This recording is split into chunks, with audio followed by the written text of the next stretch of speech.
Good morning सगळ्यांना. आज सकाळी सकाळी उठल्यानंतर आहे ना ह्याचे असे काहीतरी चाळे चालू झाले. विचार केलता की थोडेफार क्लिप घ्यावे, पण तो काय त्यांनी क्लिप घेऊच दिले नाही. कारण कॅमेरा ओपन केला ना आणि त्याला समजलं नाही कॅमेरा चालू आहे, तर त्याच्या वेगळेच नाटके चालू होतात.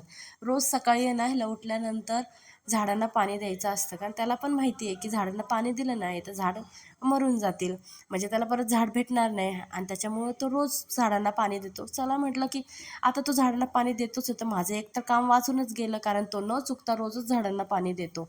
मग विचार केला तो आता तो खेळण्यामध्ये बिझी आहे, तर मी माझं माझं काम आवरून घेतलं. सकाळी उठल्यानंतर आहे ना प्रत्येकाच्या घरामध्ये भरपूर असं काम असतं.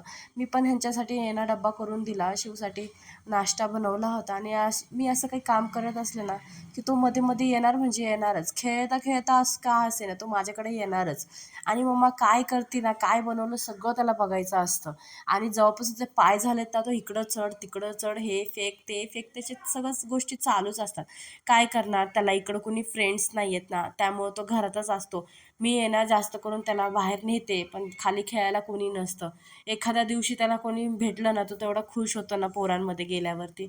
पण काय करणार, घरातच सोसायटीमध्ये राहणाऱ्या लोकांचे ना असेच हाल असतात की पोरांना ना घरातच खेळावं लागतं. बाहेर काय जागाच नाही खेळण्यासाठी. बाहेर गेलं तर डायरेक्टली गाड्या वगैरे येतात, आणि गाड्या काय थांबतात थोडी, ते तर लगेच फास्टमध्ये निघून जातात. त्यामुळे आपणच आपल्या पोरांची काळजी घेतली पाहिजे. आजच्या दिवसासाठी एवढाच. व्हिडिओ आवडला असेल तर लाईक अँड सबस्क्राईब.